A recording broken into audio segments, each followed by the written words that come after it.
Welcome back to Evolve Point, everybody, your weekly one-stop shop for everything Shadowverse, and eventually Shadowverse Worlds Beyond, which is also the main topic of today. My name is Ignideus. I am a content creator, streamer, and esports commentator for Shadowverse. With me, as always, are my two co-hosts, Lord Kalen. I got that Australian debuff. That's true. And Such Patonko. I got that Hawaiian buff. You guys could, at any point in time, actually introduce what you do and who you are, but instead, every week, you just say stupid shit like this. Have I never actually said? I mean, I'm Portalcraft guy. I stream Portalcraft. Usually I'm the one who says what you guys do, and you guys just like say something dumb instead. That's right. That's right. It never even occurs to me that that's a recurring bit. But I stream Portalcraft, and that's if I can't stream Portalcraft. And Kalen, I help manage the English communities on Discord and Reddit and Steam sometimes. Because I think some people in the comments are just like, who the frick are these people? Oh, yeah. What have you guys been doing in the past week? More Elden Ring, more Dark, well, a lot of Dark Souls 2, so much Dark Souls 2, I love that game. Damn, just grinding. I've never played Dark Souls 2. That's the one that people hate. Yeah, I don't. People are wrong. I don't like it. People say, oh, it's a good game. Well, it feels bad to play, so I don't like it. But I haven't had a good taste of it. Like, it feels very different, but I don't know if I don't know if it's a bad kind of difference. I don't have a strong opinion of it. What's the thing? You have to like put a bunch of points into a stat that didn't exist before just to make your game not feel bad to play. It's like, that's lame. Every Dark Souls game has that. No. They all... Only Elden Ring really gets the attribute system right properly.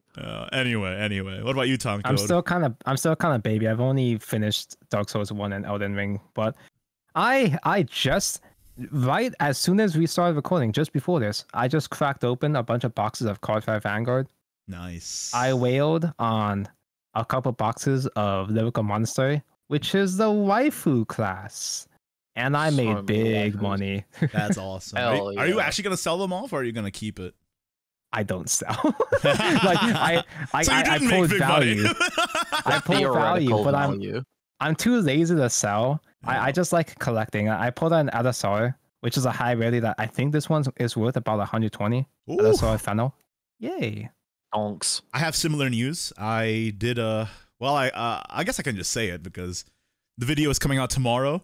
The day after this podcast comes out, I opened 2 boxes of Flame of Levitine, set 3, Shadowverse Evolve, English edition. I got it early, and, well, I won't spoil it, but I did freak out during my box opening. You pulled Millie, didn't you? Well, you pulled the code out, didn't you? Who can say? I guess you'll find out tomorrow on this very channel. Yeah, that's a good plug. All right. Well, guys, if you didn't know, I'm traveling to Japan for the Shadowverse Evolve World Finals literally today in about 8 hours or so. So we're going to try and get a podcast up next week. It might not be out on the same day as usual, depending on how free Tonko is, because Tonko is going to be the one who's going to help me edit it. Yeah, that's the thing. I'm going to be the one editing because Igni is off doing the Japan things, but I don't exactly have a good output of edited videos. You told me you were going to fix up the logo too, and then it never happened. Oh my god, you're right. But yeah, I'll do my best to put out the episode in a timely manner. I believe in you. Please, within the day or the next day. I have faith. I just heard that nervous giggle that you just did. Believe in the you that believes in me. So let's get into it. The news. First of all, the big ticket item, of course. Milard Demon Butcher got buffed, and Judith Cosmic Observer unnerfed. So Milard now reduces cost when you banish her when your deck is already under 10, which is crazy that she didn't do that earlier. I think that's ridiculous. And finally, it's the way it should be. And Judith, all of her enhanced costs are reduced by 1 back to what they were originally. So instead of being 4 to 8, it's 3 to 7. What have your experiences been with the buff so far? Meaningless. Yeah, I haven't seen either of them. You guys are so wrong. No, I mean I'm joking. I have played Enhanced Portal, and having unnerfed Judith is so nice. Yeah, you can do Battle Cruiser Enhanced 8 into Enhanced 6 damage shield Judith. It's so nice. It's legitimately good, and since the buff Enhance has shot from 0 plays at all to literal top 2 performances in major tournaments. So wait, I didn't. Okay, I didn't see that. But, yeah. Because from my perspective, Enhance is decent, but its best matchup was Big Dragon, and no one plays Big Dragon anymore. The thing is, with the Judith damage shield, you can chain your. It's like it feels like you just chain a combo line where it's like 8 cost, 6 cost, 4 cost, and then you just go through with it. So good. It feels good, right? And crucially, there are cards that fit those flashpoints now in this current expansion. Like if you, for example, you go 8 cost Battle Cruiser, 6 cost Judith, and then for the 4 cost slot, you now have Angel of War as a potential option to just like clean stuff up, get like bigger board, or you can like play like. After that, another 2 cost Amaterasu, or just like cycle through your deck with what's her name? The smelly guy. Smelly, yeah. Yeah, it just feels like you have so many options every turn. The deck runs so much smoother now, and it's about time because Judith did nothing wrong. Yeah, there was no reason for it to get nerfed at the time because Enhanced Portal was really, really strong when Judith first came out, but it didn't matter the moment that Jetpack kind of rotated out. So I don't think that Judith was I don't think she was the problem in the first place. Yeah, exactly. Yeah, there was no reason to nerf it at all. The deck wasn't even doing anything. What about Milard though? Because I tried. Okay, I tried that deck post buff. It is not much better than it was before. It's like it feels barely different. I got scared because when you said that we were so wrong, I thought you also talked about Milard. No, I just meant Enhance. Okay. Because I fought against several Millards on stream, and none of them did anything. Nope. I had a guy that high rolled under 10 on turn 5. I didn't even know you could do that. I mean, and it did nothing. When I played Milard, I got a couple of wins, but I think I went 2-3. 2 wins, 3 losses, and I'm like, I give up. This deck is still not good. The only time I won was when the opponent was like, didn't know what I was doing, and I managed to like sneak in a win by getting Genome Well early. Like I ramped into Genome Well, and then I had the Milnards clean up after that. Because you ramp into Genome Well, they go down to 14, then the 2 Milnards no evolve is already lethal. That's the thing. The only good card in that entire deck, the only good card in that entire deck is Genomial, and that's it. I love everything else is just filler. Genomial is so good. Yeah. That's true. And also, I'll just say right now, the resurgence of Enhanced Portal did not help under 10 because the Judith shield takes out like half of your damage, so that you can't do anything. So. That's the thing. They don't even have any burn to ping to get rid of the shield. No, people are having to play Waterway Demon or whatever the frick her name is. That card sucks. So like, anyway, Kaylin, what about you? What are your experiences so far? Not played against them? I think I've seen a couple of Machina portals that probably run Judith, but I don't actually think I've seen a Judith in a whole week since the unnerf. Well, I'll tell you why that is. Do you know why that is? Definitely no blood. You know why that is, Kaylin? Because you've been playing Dark Souls. Oh yeah, and Dark Souls. Fair. All right. Oh, by the way, do people play Judith and Machina or? No, if they need an extra Machina, like if they don't have something to put in that slot, but it's only then one. She's technically a Machina. I guess I'd rather play Judith than Fragment or whatever.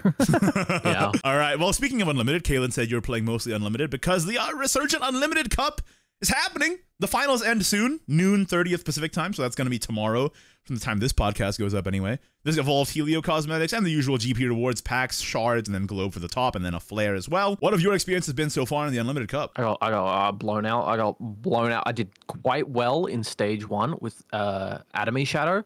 2 4-1 wins, but in stage 2, I actually got 4 3/2 runs in a row. Oof. I ended the GP in the finals only winning 1 game, and my total win record was 27-26. I don't think I've actually even played the GP yet. I should do that today.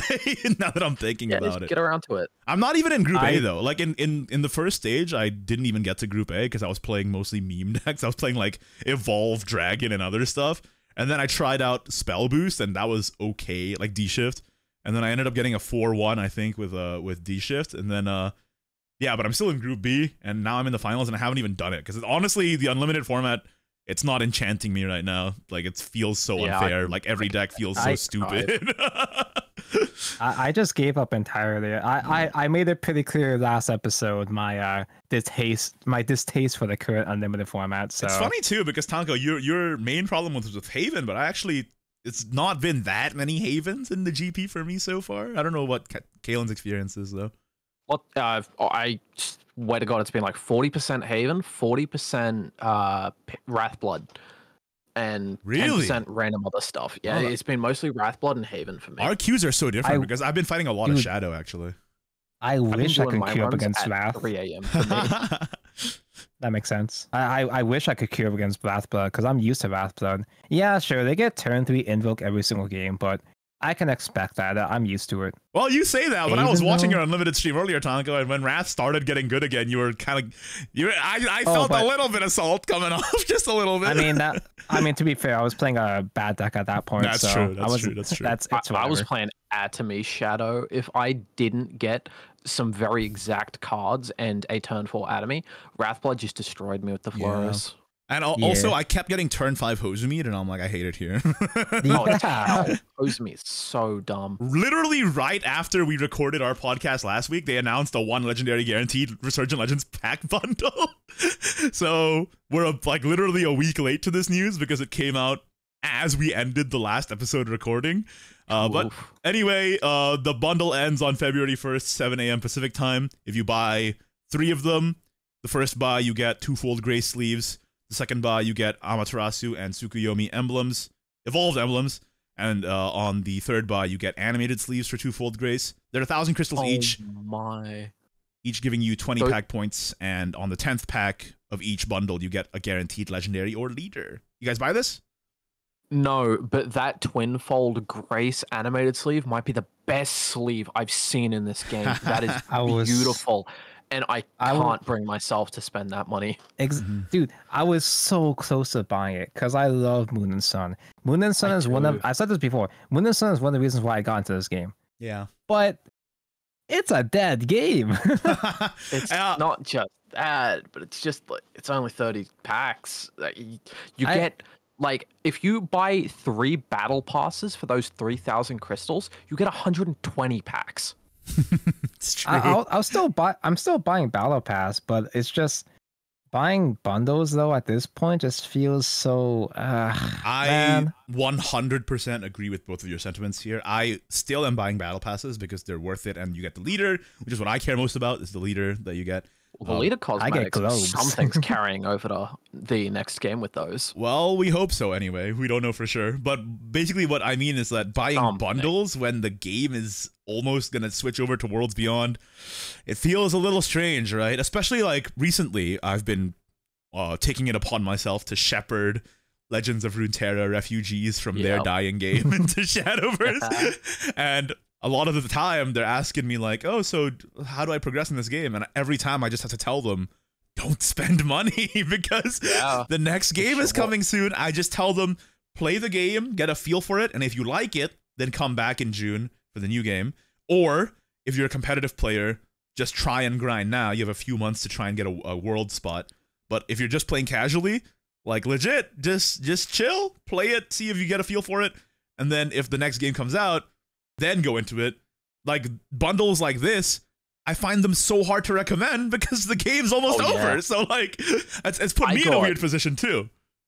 I got absolutely shafted. I bought 7,500 crystals 2 weeks before they announced the new game. Well, you might as well buy this then, Kalen. Why not? I mean, I lose them. In the announcement for World Beyond, they did say that some certain leaders will transfer some flavor of cosmetic to the next game. They did say that. It won't necessarily be leaders. It might just be avatar it might just be like avatar customizations, emblems, or sleeves. So I'd rather put my crystals towards buying like old pre-built decks that came with leaders. That would be a good spend of my money, of my crystals, if that is what's going to transfer. Yeah. Otherwise, those have leaders. Just dead. Huh? Pre-builts have leaders? Yeah, there are pre-builts with leaders like the. No, what? No, there's alternate arts, but not leaders. Pre-builds have alternate arts for legendaries and the old ones, but the leaders, no. Leaders are separate. Okay, I might have just been confusing how I got Zoe. Just buy more leaders in the shop. Why not? Yeah, you have the crystals now. The same thing applies. Speaking of pre-builds, though, like Igni, you mentioned new players. I had a new player that entered my chat earlier that was like, "Oh, which pre-build should I buy? Set 1." There was set 1 to 7. I was like, "Wait, what?" Oh, yeah. Do not buy those. Do not buy any of those. Those are ancient. Just if any new player comes to ask you, just tell them to come to Papa Ignideus. I got a couple of guides up already. I tell them go to Igni and go to Ziff. Yeah, that's funny hamster. Objectively correct. Speaking of things that are objectively correct, Shadowverse Flame. I haven't watched it, but I've heard only good things about it. It is objectively correctly good. Yeah, that's what I've heard. And the episodes have been updated on the TV Tokyo YouTube channel. You have to be in Japan, or I guess VPNing into Japan to view them, but that's pretty exciting stuff. You can watch them on YouTube if you're in Japan. Maybe I'll watch them in YouTube. I'm going to Japan tonight. Maybe I'll go take a look, see what's up on the TV Tokyo channel. I do not think they have English subs, though. But it's a perfect time for me to practice, isn't it?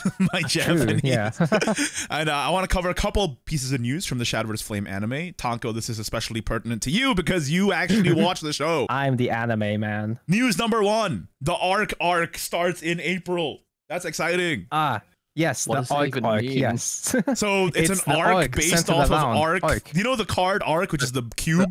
The card arc? It's got great artwork. I love those sleeves. The card arc, the cube, they're making an arc and the anime about that cube. So that's coming out in April. Look forward to that. That's odd. Tonko, you know what that means plot-wise, but I don't. It's evil portal guys, maybe? Is that what's happening? There are portal crafts, yeah. At least I hope so. There better be. There's also new merch coming out for Shadowverse Flame using animage art, sleeves, playmats, storage boxes, I think badges as well. Tons of stuff. You can check it out on Twitter if you just look up Shadowverse Flame merchandise. What is an animage? I don't actually know what that is. I tried to Google it, and it's like a magazine. So animage. I think it's a promo art. I think it's one of the promo arts. Yeah, it's like I did see that. It's a magazine about animation, basically, and they're having a merch drop with Shadowverse Evolved. The main thing is that surprisingly, this is the first merchandise we've had of like anime characters. We had anime merch for season 1, but we've only had merchandise for maybe the cards, and that's it so far. Yeah, well, that's because the character designs aren't the best part about the Shadowverse anime. Whoa! Wait, what? What? Have you not seen the Shadowverse anime? There's like 7 Gyarus in it. There's like 7 Gyarus, bro. That is the antithesis of my taste. Okay. Anyways, here's another bit of news, which is kind of like a funny bit of news. The Shadowverse Flame anime Twitter put out a poll where you could vote for your best quote-unquote partner ranking, and I don't think it's not necessarily a ship, maybe, because I would hope not, because there is a cat on this list. I see. It's a quote-unquote as in, I don't know what partner means, not as in it's a direct quote, is what I mean by quote-unquote there. And we have some of the results so far, starting from the 20th place. In 20th, we have Light, the main protagonist, and Tsubasa, the Havencraft Gyaru. This is not the show for straight ships. Whoa. Oh, damn. Actually, they're not ships, they're partners. They're partners. Well, I mean, it is surprising that Light and Tsubasa, who are some of the main characters in the show, are all the way down in 20th. So I guess that sort of corroborates what you're saying. They do not necessarily like directly match each other. So I understand why they're bottom. And then in 19th, Itsuki and Slade. Wait, hold on. Don't jump ahead in the line. I got too excited there. In 19th place, we have Light, the main protagonist, and Shion, the runecraft player. Does that check? Check. I get it. I'm glad you caught that. That's so rude. Do they not get along? No, they're fine. It's more like they're like just friends. They're like neutral friends. Really, it's mostly just like the girls hanging out with each other the entire time, I think. And Light's just there doing main protagonist stuff. Yeah, dude, Light's just chilling. From my experience, like just seeing stuff as an outsider, does he do anything? He looks like he's just oh, dude, Light is vibing through life. No, that's a great thing. It's like The great thing about Light is that he's super chill. He's just vibing, but he gets shit done. Like, he's a really good protagonist. We like to hear it. And then in 18th place, Tanko, it's Itsuki and Slade. So a guy and his dog.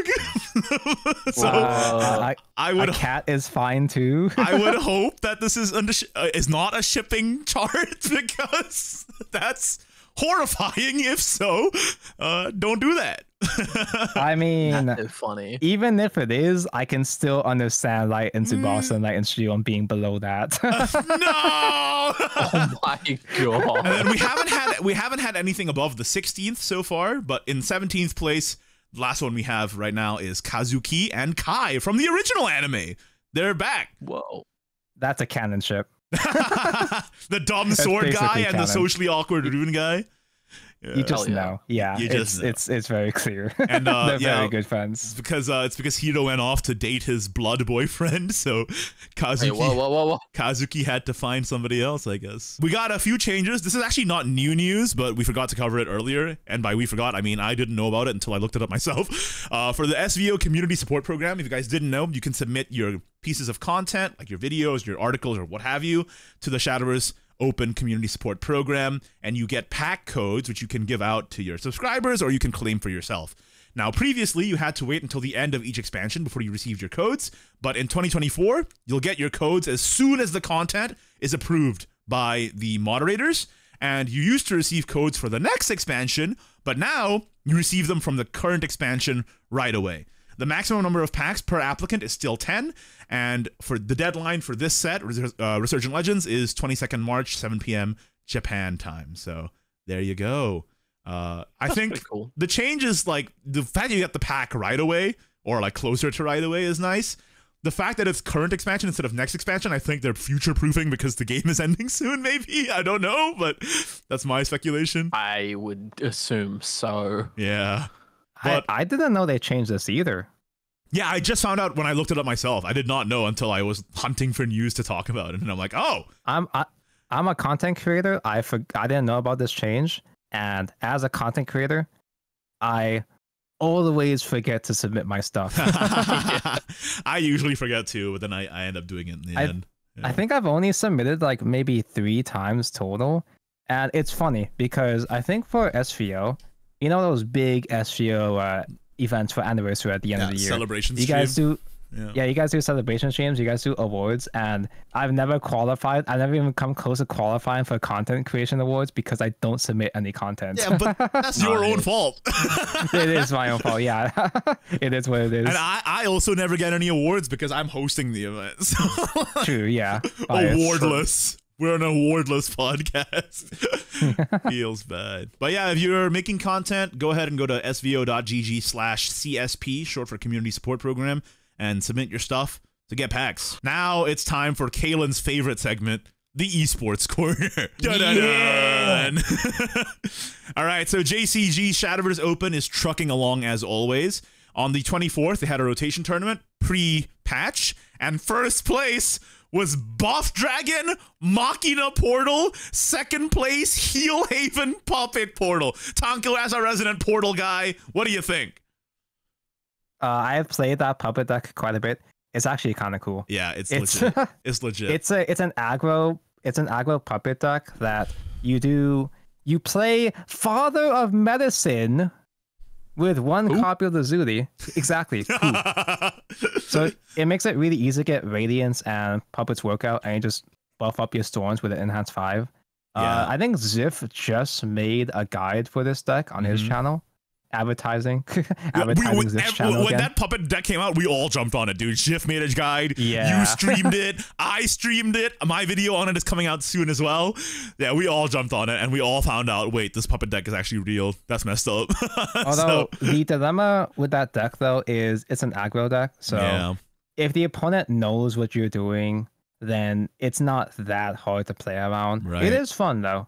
It is fun. It's probably the most fun I've had with Portalcraft so far. And yet, I still don't really like climbing with it, though. Damn. Same thing with Machina Portal. It's fine. Machina Portal is fine, but Yeah. And I do want to talk about this first place a little bit. Machina Portal taking first place with pretty much no new cards except for like Eon and maybe like a one of Hall of Monitors or whatever. Monoliths. What's it called? I mean, it just works. It just works. Did people forget how to fight Machina Portal? Because it's really easy to fight against. It's just that, like... Yeah, it's extremely telegraphed. It's, yeah, when you play Machina Portal, everything you do is telegraphed, but the thing is that there's a lot of board right now, especially like if buff is really strong, then you just trade all your guys and it's totally fine. And I mean, buff taking first place is no surprise to me. Great deck. Heaven Scale Dragon takes out the ambushes from Heel Haven, so it makes sense that why this one took it over the second place lineup. So all right, Gotcha Dragon is dead. Is it weird that I miss Gotcha Dragon now? Gotcha Dragon was total BS. It was just luck sacking, and yet I could beat Big Dragon more consistently than Buff Dragon. I think the thing is that Buff Dragon is just an old deck, so it feels bad seeing it be so popular again, as if like we went back in time, back to this meta that we thought we escaped from. Very deflating. Did Buff really leave Dragon's best deck slot? No, the reason why Buff is really good right now, I can explain it, is because Helio got popular and Buff beats Helio because their end game is Adjudicator.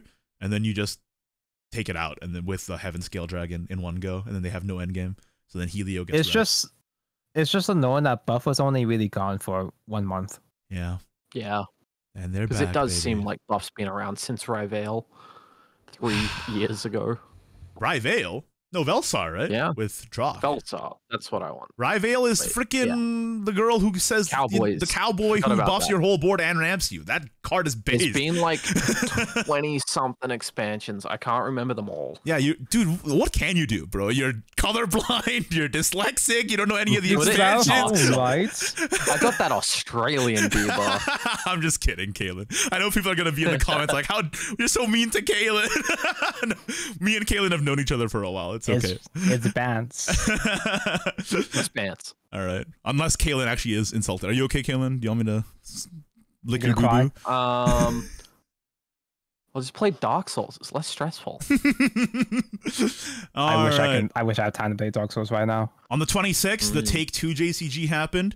The first place played Blood once, Sword 4 times, Portal 2 times. Once again, cementing Sword as the best class in Take-Two at the moment. They recently got that new gold card that does damage to everything and wins you the game. So that is not that surprising to me. I don't know her name, but she's the 7 cost with the blue jacket, and she's like comes in, destroys the entire board and hits face. It's like, okay, bro. And then you just leave her alive, and she does it at the end of every turn, I think. So it's like, yeah. Cool. No wonder Sword is the best card right now. I have no idea who you're talking about. She's like better Hervor, so Blood can't even catch a dub there. Yeah, Fearful Fighter is it's very, very good card. Can you read out the effect for us, Kaylin? I don't have it up right now. Fanfare Rally 10 gain the following effect. The next time this follower takes damage, reduce it to 0. So she's not going to get hit by the first thing that hits her, but guess what? She also has can't be attacked. And then at the end of your turn, deal 5 damage to all enemies. That includes face. That's so messed up. Okay. 7 cost, 5/5 with a bubble, can't be attacked. Yeah, that's going to be insane. And every turn destroys the board and enemy face. That's so messed up, man. Okay. You play one, makes sense. It lives. You play another the next turn. You go face with the one that's already on board, and at the end you deal 10. And the worst part is this sort of makes it first because if you play it and it lives, if they play theirs, you have a bubble, so yours still lives, and then you still go face with it. I'd be so pissed if my opponent drafted multiple copies of that. Yeah, I mean... That card is cracked out of pretty much single-handedly made Sword top tier in Take-Two. Anyway, on the 27th, this is post-buff for Enhance and Magachio. So both first and second place, no big surprise. Buff and Helio took both slots. But this time around, post-patch, there were 3 enhanced portals in the top 16. 3? Yep. And still no Milnard. So yeah, that's about right. one of the buffs did something, and the other one did nothing. 10 crying in a corner. Under 10 players total globally. Yeah. Whoa. But you know, 3 enhance in top 16, that's big. That's huge. I guess I should spend more time with enhance. Not only that, but the tournament that just happened 2 days ago on the 28th, rotation tournament, first place, Magachio Buff. So Magachio Forestcraft and Buff Dragoncraft. No big surprise. Buff also took the second place slot, but alongside Buff in second place, Enhance Portal taking a runner-up slot. So there you go. Hey. It's just the rise is meteoric, man. I'm beginning to believe. And in fourth place, this very much surprised me. In joint fourth, 1 slot was taken by Traditional Earthright and Helio. Sorry, my phone just pinged a notification. I'm getting messages on Bumble, I think. So anyway, let's go. Anyway, that's besides the point. I reinstalled those apps recently because I don't have any friends in my new neighborhood. Let's go. All right. Anyway, Earthright, it's back. Levi and Grand Summoning, or whatever it's called. The one that summons the Genesis Dragon. What do we think of that? I didn't even know we still had Traditional Earthright. Yeah, me neither. That's why this one shocked me. Why would you not play Golem? Well, in the other slot in joint fourth is Golem and Buff Dragon, so that one is less of a shocker. But yeah, not surprising. But yeah, Traditional Earthright is a huge shock. Like, where'd that come from? Like, Levi is still pretty cracked. He's still just 9 damage on 1 guy. I'm looking at the list right now. We have 3 Levi, 2 Colossal Summoning. That's the name of the card, and 3 Golem Lords and 3 Toxic Witches for additional burn at the end game. Okay. Oh my goodness. Oh boy. There you go. Toxic Witch is like really in my day, Earthright was a board-based deck that used Professor of Taboos. Not anymore, Kalen. Go keep up with the modern times, old man, okay? Because Earthright hasn't played like that in a while. And you know, Toxic Witch is like a really bad version of Contractor, where she's just a 2/2 with Storm, but apparently still good. There you go. Yeah. Shocking results. The takeaway here: Buff good, still. Enhance surprisingly good. So go play it. Nice. It is nice that the meta is still developing, and we're about a month in. Usually the meta would be solved by now, but we're still seeing some fresh spice. I mean, it's pretty chaotic. I made this tweet earlier where I was like, the meta is super varied, and they buffed 2 decks that were completely unplayable into semi-playability, and I think that's really cool. And I'm very happy that the balanced team, at least recently, has been a little more. I think I know what could help fix the current state of Buff Dragon being the top dragon deck. What's that? Make Worm God of the Skies cost 6. Simple. That's fucked up. That wouldn't crack the deck. Because then you can play Tarask on the same turn. Side Games, if you're listening to this, don't do that, please. Yeah, nerf Dragon by buffing Dragon. The next JCG is happening tomorrow. It's going to be rotation format as well. I want to talk about this huge Shadowverse event, a series of Shadowverse events in Japan, all leading up to something called the Shadowverse Invitational 2024. So basically the first one here that I want to talk about is the Shadowverse Grandmaster Finals 2024. It's happening very soon, actually, in like 4 days, February 3rd. Invitation only. And I had to Google translate the website, so please correct me if I'm wrong, but it's invitation only because only the first, second, and third rotation and UL players from the past few seasons, from the 78th to 89th season, are invited, alongside the first, second, and third Crosscraft players from that last Crosscraft season are invited as well. And it's a tournament to decide a slot for Shadowverse Invitational 2024, which we'll talk about in a bit. But basically, this is a tournament that qualifies you to another tournament. And to qualify for this tournament, you have to be the first, second, and third in the world in one of 3 formats. Yeah, they're inviting 24 hours a day to get up there. Yeah. They're inviting the only 3 people that kept playing Crosscraft. Whoa. You're so rude. I got Master and just dropped the format. Crosscraft overstayed its welcome for me. Well, listen, I don't hate Crosscraft maybe as much as you guys do, but I definitely prefer a custom rotation. I like it, but it got solved way too quickly. Yeah. Custom rotation is pretty cool. Wait, so this is the first time they've ever directly rewarded like top scoring players like this in this way, right? I'm not sure if it's the first time, because if you check your in-game right now and you go to your sleeves, there is a sleeve for Shadowverse Invitational 2023. So maybe this is the second time. Oh, okay. I guess I just never heard about this before. It's Japan only. That's what I like about this podcast. Is like I keep learning all this stuff that, dude, like I didn't know they updated the content creator program. I didn't know about Invitational. Here's the secret. I also am just learning about this stuff as I'm researching for this podcast. I had no idea about this event, and there's no social promotion for it in the English side at all. It's Japanese only, but I figured you guys would want to learn about it because it's pretty cool. So yeah. It is not pertinent to anyone in this side of the community, but it is neat. If you are the best player in the world in game, you actually do get to go to a real event, so that's pretty sick. And speaking of real events, Rage Shadowverse Pro Tour, the 23-24 season is happening. February 11, live at Belsal Akihabara. It's a pro team versus pro team league. If you guys didn't know, Shadowverse esports is a huge deal in Japan, and there's legit teams sponsored by like SoftBank and stuff like that. So like legit, there's actual pro teams, and this is a league for those pro teams. They're currently running a fan art event, and they had a promotional stream where 2 team captains recalled their favorite moments. So yeah, if you want to submit fan art to the RSPT, Rage Shadowverse Pro Tour, you can just check out their Twitter, I guess. You just jump scared me twice when you said Rage Shadowverse. What's that? Rage Shadow Legends. No, dude. You're the first to make that joke. Rage. Anyway, also the RSPT, people can qualify from that tournament into this big crossover tournament, which I lampshaded earlier, the Shadowverse Invitational 2024. It's happening on 2nd and 3rd March. Like I said, it's a massive Japanese tournament crossover from other tournaments. So there's 9 players from Rage Shadowverse Pro Tour, 8 from regular Rage, 2 from the Shadowverse University League 23-24. If you guys didn't know, there's a university league in Shadowverse in Japan. Yeah, I did know that. Shadowverse is a big deal there.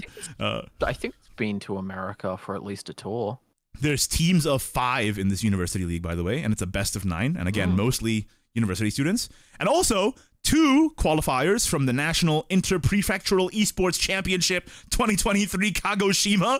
So that includes junior high, high schools, colleges, and their quote on their website is that it's the pinnacle competition to determine the strongest students. Yes, it's true. Shadowverse is actually like an anime in Japan. Hell yeah. You can I'm so compete jealous. on the national level, starting from junior high. That's actually kind of sick. And you know, one day, Tanko, maybe you can go back in time and be reborn as a Japanese junior high schooler, so you too can star in your own anime arc. Reincarnate as light. Yeah, Hell exactly. Yeah. It literally is like an anime, right? Also, earlier we mentioned the Grandmaster Finals. Yeah, 3 are qualifying from there. And here are the prizes for this event. The first place gets a legit trophy. Dude, it's so shiny. It's so like, curvy. It's like a golden wing holding a golden Shadowverse card. It's so sick. I'm gonna 3D print one of these. That's stolen valor, Caleb.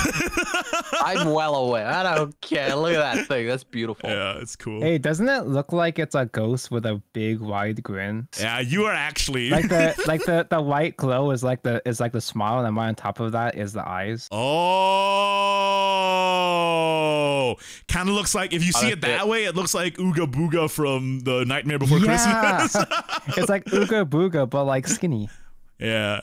Oh, now I see it. I hate that. Anyway, they win first place prize, gets a big trophy. It looks beautiful. Golden Shadowverse card. And also a promotional card that is Orisa. So that's pretty neat. Orisa from the expansion when the leaders return into cards. So yeah, not the best card in game, but it's a pretty cool promotional one to get. Probably the worst story leader card, but that's Shadowverse Evolve card. It is not. It's a promotional. That's just a collectible card. It's a promo card. It's not playable in anything, but yeah, there you go. And speaking of promo cards, outside of the first place, the top 8 gets a promotional alternate art Evolved Dark Alice from this set. So hey, that's pretty cool too. KMR's favorite card strikes again. Mm-hmm. And there's also merch for this event, I think, where You get sleeves, boxes, playmats, which have the Orisa on it and the logo for the Shadowverse Invitational 2024, and they actually look pretty sick. So I'm so jealous of all these Japanese events. Yeah. But hey, at least SVO has a Luna pillow. That's true. We do have the Luna pillow. Like, obviously the game is bigger in Japan, so they're gonna have more stuff in it's Japan. just how it is. But man, I wish I knew Japanese. I want to get over there and do this stuff, man. It's pretty cool. And for clarification, it's a circular pillow shaped like an emblem in game. All right. Not Yes. any kind of long tube It's a cushion. or anything like that. It's not any other kind of pillow. Anyway, moving on. Next news story. Just a reminder to everybody out there that the first SVO Mini for this year is coming February 10th. It's going to be 5 rounds of Swiss. If you complete all 5, you get a raffle for physical prizes, which include last year as well as 2024 exclusives. They've been posting what the merch looks like over on the SVO Esports Twitter, and some of them look actually legitimately drippy, so it's pretty insane. And also, if you win all 5, you get the prizes automatically. You don't have to enter a raffle. So there you go. Yeah, so you don't have to necessarily win. I mean, if you win all 5, then great. But you don't have to win the majority of your matches. You just have to participate in all 5, and then you enter the raffle. You might actually get like this super drippy Shadowverse Esports like long sleeve shirt, which I want so bad. Give me one. Yeah, go enter that, and it's also a good practice for competitive, especially because the SV for June, the Shadowverse Open for June, is happening, and that actually qualifies you to World Finals in 2025. So if you want practice for competitive formats, make sure to sign up for SVO Mini. Okay, boys, it's time to talk about the main topic, and Worlds, I mentioned earlier, Worlds Invitational 2025. It's happening, and Shadowverse Open June qualifies you to that. But the thing is, while Shadowverse Open June it takes place in Shadowverse 1, the World Invitationals itself is going to take place in Shadowverse Worlds Beyond, the new game coming out in June. A whole ground-up rework, remake, with new mechanics, new graphics, an overworld of Shadowverse. And the main topic for today is, in this new game, what is it that we want? We're going to cover speculation, our wish list, and our concerns. So, first of all, speculation. Kaylin, do you wanna kick things off here? I suppose I speculate that the MMO like lobby where you're able to run around, do fishing, mahjong, and that seemingly cave raid battle mode, that might not be all that relevant and might drift away over time, get less support, and be neglected. I would say that you're being a doomer, like but there is precedent for this, right? Because in Grand Blue Fantasy versus Rising, like pretty much nobody plays the freaking Fall Guys mode, so people just are log on to play the game, and you know, while the more social features in game is nice, I do kind of understand where you're coming from. Where like, are people just gonna log on to Shadowverse and hang out there as their new digital destination? Maybe not. Maybe they'll just log on to play the game that they've installed the game for. So I get where you're coming from. I can't wait till the lobby mode just turns into like a dating app. That'll be great. That'll be able to dude. That's free content for me. That's dude, free maybe I'll finally find my special one. Yeah, that's literally free content for me and Tonko trying to pick up chicks in Shadowverse. Anyway, Tonko, do you have any speculation? But like for the MMO thing, it's obviously it's not going to be a main focus for the game, and they're not going to force people to participate. Like they're not. I'm sure they're not going to have dailies of like you have to do this or to get gold or whatever. You have to play mahjong for your daily quest or anything. I do think it's just a nice bonus. I can imagine that the player base is going to deteriorate on these bonus modes, but I just like that they're there. Yeah, I kind of agree with that. They're there. They're non-intrusive, and if they do die, it's not a huge deal as long as the core gameplay persists. It's not a big deal. I totally agree with Tonko here. I don't think it matters if the MMO mode is quote unquote like relevant, right? Like if it's there and you want to use it, that's fine. But you know, the game is Shadowverse. We're here for Shadowverse. The other stuff is just window dressing, and that's fine by me. Like even if the MMO mode just ends up being a thing that exists, that's as long as the core game is fine. It doesn't really bother me none. And hey, the Grand Blue versus lobby, even if the mini games aren't seeing much play, the memes that the lobby chat produces are amazing. Yeah, like the krill issue. Yeah. Hell yeah. They just post a picture of an ebi tempura and they tell everybody krill issue if they lose or they get salty and stuff. It's really good. And it became to the, like, somebody did it at once and now it became a meme where they don't even say krill issue anymore. They just post the emoji of the ebi tempura. Yeah. And it makes people mad. It's like actually pretty funny. Speaking of Grand Blue Fantasy versus Rising, I did stream it today and I tried the lobby and as a sort of sneak peek of what it might be like in Worlds Beyond, and that lobby is laggy as hell. I hope that really? Yeah, I was like rubber banding around the place, and I was on the Asia server too, so it was the server closest to me. No. And if Shadowverse Worlds Beyond lobby is a global server where everybody uses the same lobby, one, how are they gonna handle population? And two, like, is it gonna be as laggy as what I experienced today? I hope not.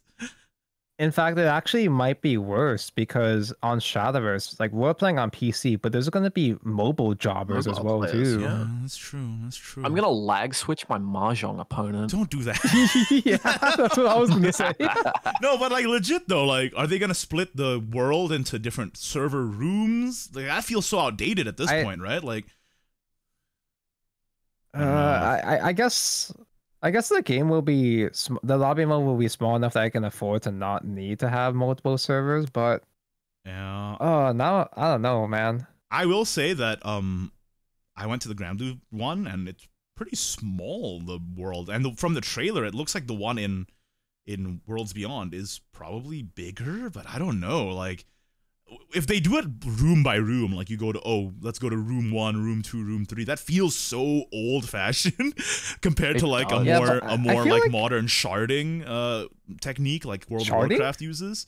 So sharding, yeah, with a D, sharding with a D. Okay. The server, yeah, little snippets of it. Yeah, so like, I don't think know. it really. I don't think it needs to be big anyway, though, because it's just a bunch of mini games. It's not for exploration or anything. It's gonna be nice if there were bigger space. No, but like you can challenge. It's not just mini games, right? You can challenge people to Shadowverse within that lobby, right? So, is it going to be the main way you do that, or is there also going to be a traditional menu alongside it? Is the question, which is how Grand Blue versus Rising does it. So, what if there are individual like bonus rooms where this room is where all the RP players are going to be. This room is going to be where the Gooners hang out. Dude, that reminds me of. This is going to be a weird tangent, but run with me here. There's a mobile gacha game that I used to play called Dislight, and there are chat rooms in that game, and you can go to a different chat room by using like just putting in a number, and it's like 1 to 999. And then it became a weird thing where each chat room formed its own culture and like civilization. And like people from channel XX or whatever will be like, you know, the freaking freaks from channel YY are disgusting, and like they'll like form rivalries and stuff. And there's one channel, I don't remember which one, but I think it's channel 8, and all they do is type sniff whenever like a woman character shows up. Face? And it's just like, anyway, is that gonna happen in my Shadowverse? I hope so. That'd be so funny. Room versus room guild war, where it's like, we gotta take out those freaks from room 8. They're degenerates. I they never think about guilds. Shadowverse 1 has guilds. They'll probably be exactly. Worlds Beyond. They never did anything with guilds in Shadowverse 1. So we'll make up our own guild wars. Yeah. That's hilarious. Anyway, Dislight is an insane game. I don't play it anymore, but Markiplier is in it now. Not even just as a collab character, but as a permanent NPC. And that's pretty funny. Anyway, Tonko, what about your speculation? So, my thing is a bit spicy. So we kind of touched on it last week in the Unlimited discussion. And what if there is no rotation? Right? Because we kind of passed around that theory of what if they just don't do rotation this time. And some people in the comments of last episode were like, well, there has to be rotation because all the cards are going to be broken. Like, you're going to have to do like this huge boundness. That you can't sustain that. But this is going to be a whole new game, though, being designed from the ground up. Because we mentioned this before. Shadows Evolve doesn't have rotation. It doesn't need it. The game is balanced well enough. The core gameplay The card effects are designed well enough that there is no need for rotation. I mean, obviously, Shadowverse Evolve is still kind of early in its life as well, so maybe it'll need to get a more aggressive balance in the future. But I feel like because this is their chance to rebuild Shadowverse from the ground up, I think a bunch of design principles are going to be different, where maybe that kind of power creep will develop in a way that doesn't need to be rotated out. Maybe just a couple occasional bans or restrictions will be good enough moving forward. I think not just a ban list or a limited list, but also it's still going to be a digital card game. If they don't want to put something on the ban list, they can just nerf it a little. That's true. Yeah, exactly. So it's like really easy to errata anything you want in a digital game. So, yeah. Yeah. Yu-Gi-Oh has this big, massive ban list, sure, but if they could just nerf cards, I'm sure there would be cards that have been on the ban list for a long time. They'd just nerf and then they'd be fine. I mean, obviously, we've seen how they can neglect balance patches and UO format in Shadowverse 1.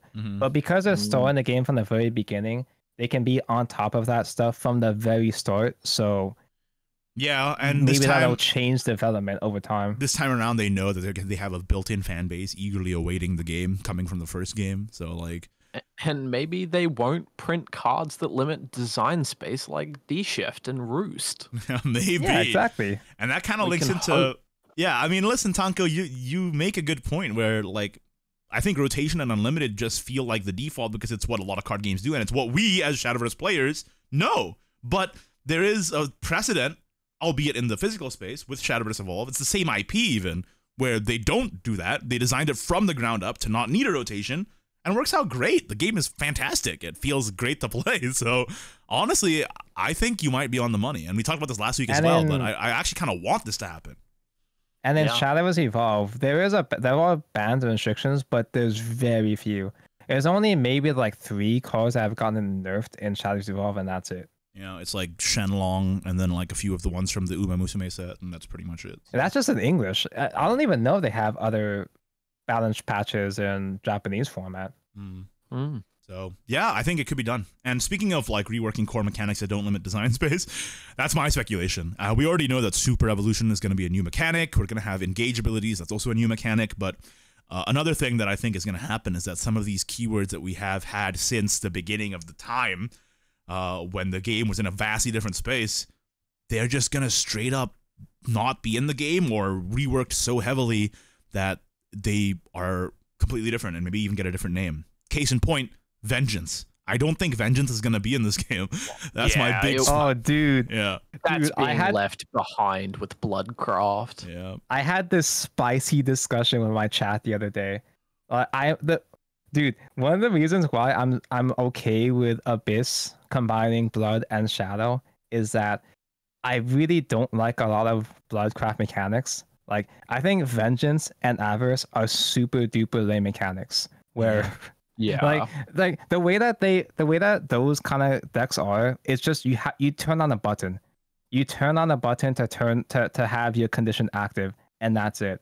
Either you just draw a card, oh, Avarice is active. Well, okay, I guess that's that. Or Vengeance. Vengeance had a cool idea of you had to put yourself in low life to get revenge on the opponents. But Vengeance just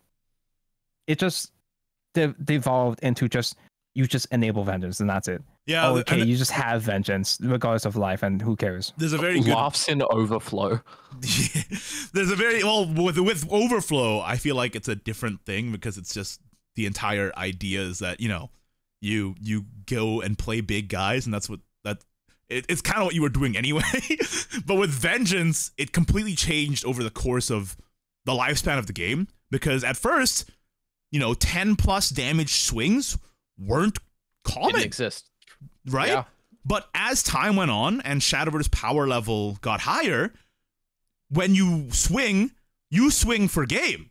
So being at 10 defense or lower was so risky that the only way to make Vengeance a mechanic was to enable it for free.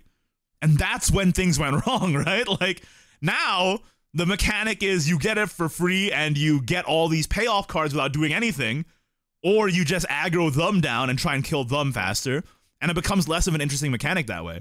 For example, like, remember when Seductress Vampire came in and ruined the game for a while? Oh, like, exactly.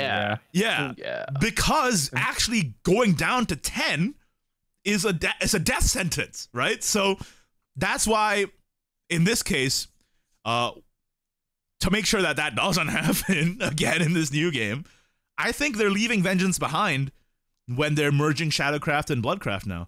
I think Wrath might stay, but Vengeance, I think, is gone for sure. And they're probably, and I don't want this to be the freaking Shadowverse Evolve show, but they're probably going to put Sanguine in the game because that's a much better mechanic that requires you to consistently proc it each turn you want to activate it, which lets you build your whole deck around it. So basically, if you guys didn't know, Sanguine I have no idea what that is. Sanguine is basically, it's active if you damaged yourself this turn. Simple. Okay. Simple. But it works. It's like Abyss, but for self-ping. And you actually have to have a deck full of self-pings to actually activate this for you, rather than just turning on a button like Tonko says with Waltz or with Seductress Vampire, right? So I'm pretty sure that Vengeance is out of here. In terms of other reworked mechanics, I would like them to leave behind Invocation, because I hate that trade mechanic so much. Fucking It's been Michael. Toxic. Invocation's been toxic. Every card that gets Invocation has pretty much been toxic. There's been 2 cards total that have Invocation that I don't despise. 1, Zerael. 2, Prophetess of Creation. Every other Invoke card, get out of here. I hate you. So, yeah. My least favorite card in the history of the game, Gilnalise Ravenous Craving. And that Invocation was just not healthy. Oh, you know what? Zelganea Invoke was okay. Yeah, he was cool. He was cool. Do you not like Email? Enervating Mail, the Protocraft Invoke? Who? You remember Email. I remember what he looks like. I don't remember his effect at all. Cool. I don't even remember either. So you don't even remember Email. If at least 10 allied artifact cards have been destroyed this match, invoke this card. So once 10 artifact cards have been destroyed, he invokes, and he's just a 3/4 ward. He's just a guy. But if he survives, then you can evolve him and put a random artifact that costs 3 play points or less from your deck into play. So he drags crazy. An artifact. That's only if he lives and he has ward and invokes at the end of your turn. Would you be okay with Invoke if we got Invoke back, but they're all on the level of Email? We got Invoke cards, but they're terrible. We get Invoke cards, but they're all dog piss cards. Yeah, that way they're not broken, right? Well, they're not broken, but they'll just be taking up pack slots. Yeah, exactly. And also, like, in terms of bringing it back here, getting off this Email tangent that you put us on, Maneuver! What happened to that, man? Are we putting that back in? Dead mechanic. Like, so dead. I loved Maneuver, but they only made like 2 Maneuver cards, and that's it. They made Baron Bunny, and they made the train, and then they stopped making Maneuver. No, it was the Odin with the funny horse. Oh yeah, there was the funny horse, and there was a Magna Saber. And then that's it. Oh god. Yeah. Wow. Pretty much 4 cards total, basically, for an entire mechanic. There was so many interesting mechanics. There were so many interesting interactions with Maneuver, but they just didn't. Like, it was very interesting, but they just chose not to expand upon it. Yeah, so maybe we'll get a better version of that. Anyway, and another speculation I have is that the power level, it's a fresh start. The power level is probably going to be lower, right? Like, did you see the trailer? What? What's in the trailer? I'm pretty sure. Protocraft. The Protocraft guy evolves and summons a copy of him. Wow. Yeah, that's not that good. Have you not seen Super Evolved? The giant stats, and in the trailer there are cards that I think there was like a 3 play point 3/4, which is unheard of in this game. Yeah, but we don't know the tax. And also 3 play point 3/4 is common in Shadowverse Evolve. So like, maybe, honestly, maybe they're just going to make the game more like Shadowverse Evolve. I mean, it does seem like what's going on. Yeah. I think that card design power level will probably be low, but the physical stats. The physical stats might be closer to Shadowverse Evolve, yeah. Right. That makes sense. All right, well, moving on beyond speculation, let's talk about our wish list. I'll go first. Zernitra retrain. Give me her.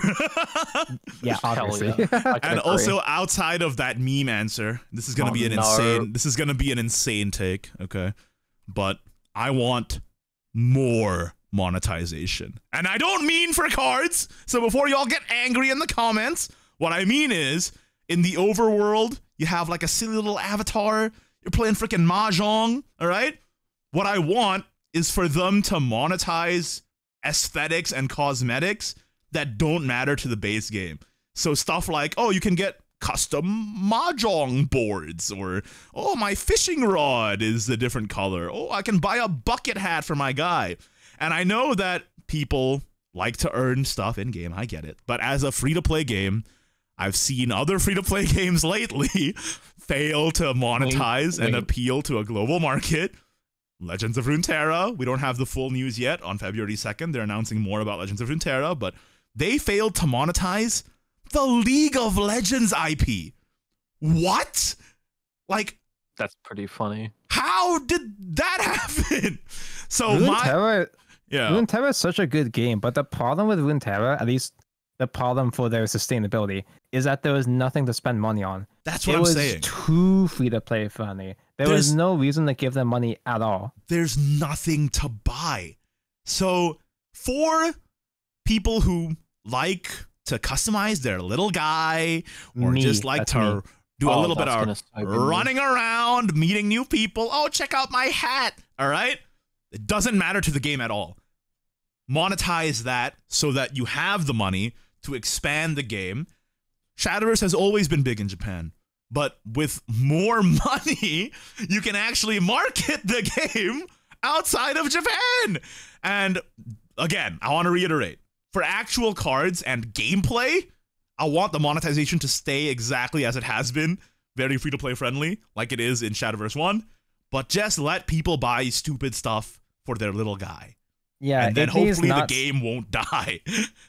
Ignideus is not saying, oh yeah, we got to be pay to play or pay to win for the game to survive. No, just give people more exclusive to spend money. Yeah. Because yeah, leaders and battle pass and all, that's nice and all, but if they give me other things to get tempted by. Give me more swimsuit alternate arts, and I'll give you so much money, dude. I'm telling you right now, in Shadowverse 1, the only thing I pretty much buy, if I wasn't a content creator, like making funny, oh, I'm opening 12 billion packs videos or whatever, if I was just a player, I would only buy Battle Pass. Legit. Like, yeah, I wouldn't buy anything else because nothing else is really worth it or gives you anything of value. When a cosmetic happens and it's like, oh, you can buy freaking Chikawa, then you buy that. Give me more of that. Just put more of that in the game, and then you have more resources to actually make the game better. That's what I'm saying, all right? So before anybody attacks me, not the gameplay stuff, just the silly little stuff that can actually help grow the game, because people will buy it because it's cute. That's it. I would be pretty content with that kind of extra monetization on little bits like hats and fishing rods, as long as it's actually just going to stick around, like no FOMO on that, and just stays in the store permanently. But obviously when they're going to have like collabs with other IPs and other companies, that's definitely going to be limited time. I mean, that's a licensing thing. They can't do anything about that. Yeah. Like, yeah. And you know, you're going to hate me for this, Kalen, but a game that has microtransactions and no FOMO that I play regularly is a great game that nobody else thinks is good. It's Halo Infinite. It's the battle passes, if you buy them, they last forever. So good. The battle passes, if you buy the battle passes in Halo Infinite, they last forever. They have a extensive free track. Almost every item is in the store. There are some vaulted originally from like older seasons, but that was when they were under different management and they had like way worse policies back then. But these days, every item's in the store. The battle passes last forever if you buy them. You can go back and progress any battle pass you want from the history of the game. Do that. I can't even imagine how good that would be in Shadowverse 1 if new players were able to buy old battle passes. Yeah, grind through them. You'd be able to spend just a little money, but accelerate your journey as a player so far ahead if you could do old battle passes. Literally nobody believes me when I say that Halo Infinite's a good game, by the way, so I'm glad you're hearing me out here. the battle pass leaders and cosmetics are in the shop, but you're talking about the full battle pass ladder, yeah? Yeah, I mean, like, so the full, 40 packs per premium pass. In Halo Infinite, you can buy any previous battle pass that's ever been in the game. So say for someone that's new, if they really wanted to, they can just stack multiple battle passes and just you'd only be able to do grind those out. You have one active battle pass, but you can progress. Get another one. You can progress any of them at any time from the history of the game. Yeah, that's cool. I didn't know about this. They did it right. I'm telling you. And I know the comments are going to be like, Halo Infinite Keck W is good. Okay, anyway. A wish list for Kalen. What do you got? High caliber collabs with really good IPs. Like we've had Fate collabs in this game. I want another Fate collab. Like year one, first 6 months of Shadowverse Worlds Beyond. And I want to see a HoloLive collab. Please. I've been waiting years for this. Only Shadowverse Evolve gets them. They've been blue balling us this entire time. And you know, Niji Sanji got a collab recently in Shadowverse Evolve with Set 3. We got the Millie Parfait leader, so we'll get some of that in there too. Niji Sanji. No. That's the brand. Relax. It's a lot's going on. But that's not outside of the purview of the show. They're spicy. They are. We're not that kind of podcast. I want a VSPO collab. That's my favorite VTuber agency. Give me Tachibana Hinano in this game. And my personal favorite VSPO, Komori Met. If they added Gargora to Shadowverse Worlds Beyond, it would pay for the game. It would pay for the game. Well, I was just gonna say, Kalen, like in the past year or so, I was like kind of shocked. I was thinking, why is there no Jujutsu Kaisen collab? Why is there no Chainsaw Man collab? But Igni, there was a Jujutsu Kaisen collab in Shadowverse Champions Battle. Shadowverse Champions Battle? Yeah, there was. They got Emblem and Sleeves and like alternate arts in That's what I'm saying, Jujutsu though. Kaisen first came out. That's what I'm saying, though. Like in the main game, why weren't there these collabs? And now that we know Worlds Beyond is coming out, I'm thinking maybe they clearly just calmed down the collabs, and there might just be like freaking shotgun collabs one after the other when the game comes out. That's what I'm thinking. I think that there might be saving these collabs for the new game because like this game is starting to wind down, right? So that's why they hadn't had these collabs in Shadowverse 1. I just want to state before we move forward that the Shadowverse Champions Battle Jujutsu Kaisen collab is how I learned about Jujutsu Kaisen. That was before anyone was talking about it. Gacha machines while I was down in Sydney and got some Jujutsu Kaisen little like keychains that I keep on my backpack. I haven't watched the show and I don't plan to. But what if they have a collab in Shadowverse, Kalen? Then you have to.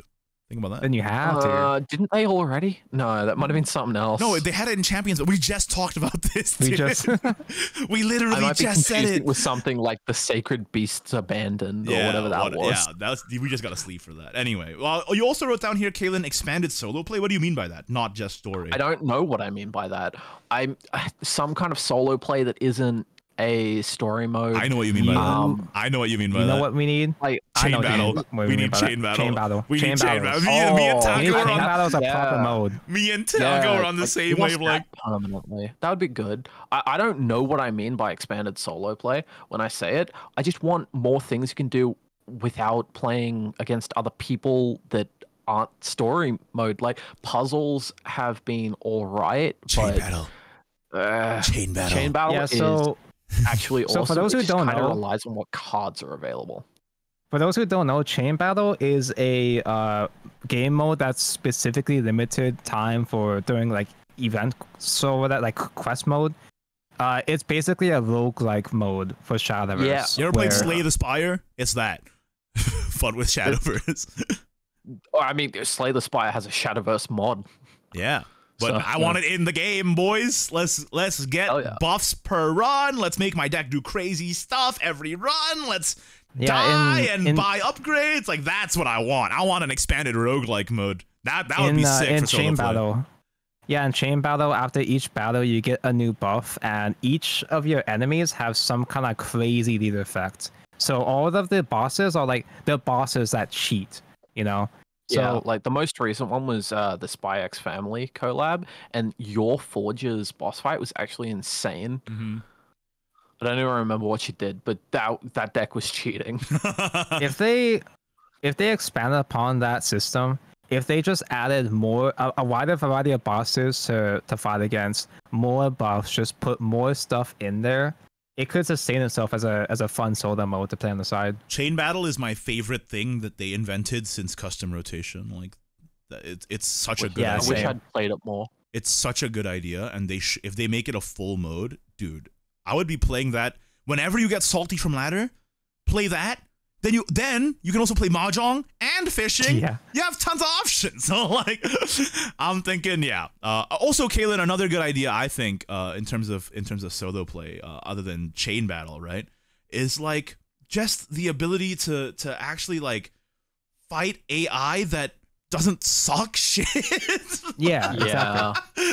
I know that's kind of a controversial thing to say, but it's just kind of hard.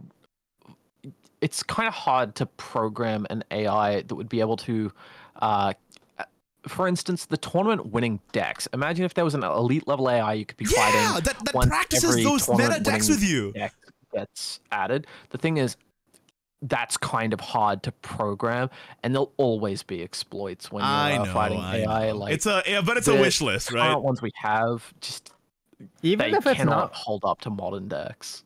Even if it's not fully fleshed out, it would just be a nice thing to have, you know? Right. Yeah. Also, what's that one game mode that they've been testing out in the Chinese client? The Battlegrounds game mode? That is not solo. That is multiplayer. But it's like 8 players. That's multiplayer? You didn't know this? Yeah. It's an auto chess where 8 players get into a lobby and try and deck build the most crazy deck they can.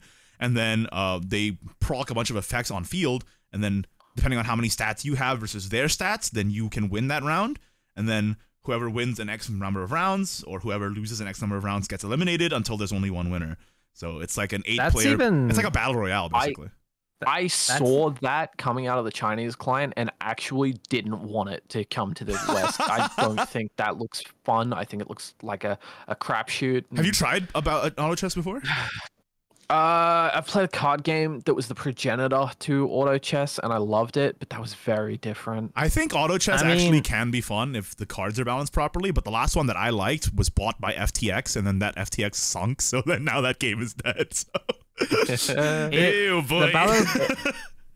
The clips I've seen, it's all been like bullshit, but that's kind of the point, is to do insane bullshit, so... Yeah. It's like playing Yu-Gi-Oh, but in Shadowverse. Yeah, so I think that mode actually is kind of cool, but it is not solo play. By the way, just to clarify, by AI that doesn't suck, I don't mean necessarily like they have to update it with every meta deck every single time, but we gotta get stuff that's more up to date, especially for the onboarding process. Imagine being a new player. There is nothing in the game that teaches you what fusion is. Nobody tells you what it is. Yeah.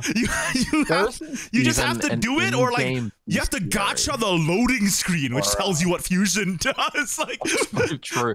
Yeah, the just little text blurbs about what each mechanic keyword does. Or like, there's no encyclopedia for those in game. I don't mean AI that's like super strong and that challenges you when I say AI that doesn't suck. I mean like specifically for the onboarding process, AI that teaches you what the mechanics are when new mechanics are introduced.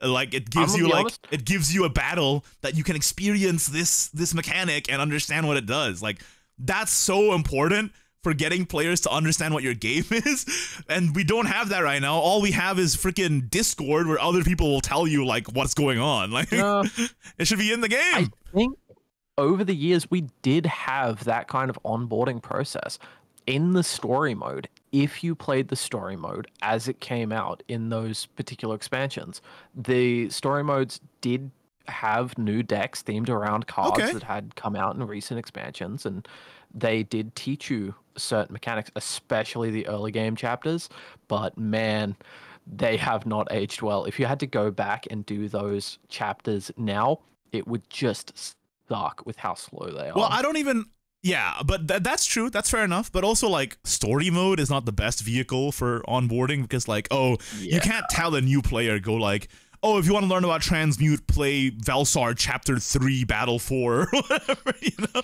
Yeah. Like, there should just be, like, an AI where it's like, oh, you want to learn about this mechanic? Go fight that AI. That's what I mean. When I initially led into this topic, I focused too much on the segue and didn't explain what I actually meant. But yeah, that's what I mean. Yeah. Anyway, Tanko, any thoughts on that? Oh, wait. Yeah? Tanko? I have nothing to add. I don't think I really have necessarily anything I have on my wish list that you guys haven't covered. Except I want Mahjong and SVO. I don't even know how that would work. I want Mahjong tournaments in Shadowverse. It's called Shadowverse. I want to go to Worlds playing Mahjong and not Portalcraft. It's called Shadowverse Open, not freaking Mahjong Invitational. Yeah, but it's called Shadowverse Worlds Beyond. And you know what's a world beyond Shadowverse? Mahjong. I mean, there was a couple people, competitive players, who were like making jokes about this when Mahjong was first released. They were like, World Grand Prix is going to be 2 rounds rotation, 2 rounds take 2, 2 rounds Mahjong, and that's how you win the game. Maybe I'll finally enter Worlds now. Yeah, that's pretty funny. I mean, hey, maybe not in the official circuit, but if there's ever, a community tournament that wants to hold an event in Mahjong, might be possible. That could be pretty cool. Would you join a tournament like that for your stream? That would be free content. I don't really enter competitive tournaments ever, but I'll make an exception for Mahjong. All right, we talked about our speculation, we talked about our wish list, but now it's time for the downer part. What are our concerns? And I guess I'll open with this one. And as a content creator and as a player, this is my biggest concern.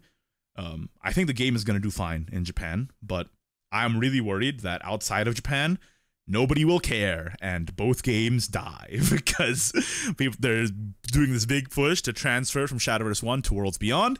If this new game does not get the publicity and the eyes and the interest in the mind share of the general public, what happens to Shadowverse Worlds Beyond? And if Shadowverse Worlds Beyond fails, what happens to the first game, which we were replacing, right? Like, that's my biggest fear. I think I'm not too afraid of the game dying, simply because of the white pill that was the game recovering from that funny thing that happened a couple years back across the globe. The game stopped getting dubbed cards across the world. Basically, the game recoiled back into Japan for a couple of years, but then it did come back out of that and we went back to normalcy. I think that showed us that the game was popular enough outside of Japan that Cygames still wanted to support it. And now with Worlds Beyond coming out, I'm pretty sure we'll be safe. Like, they had their chance. Die outside of Japan. They had their chance to cut us off. That's true. Yeah. That's true.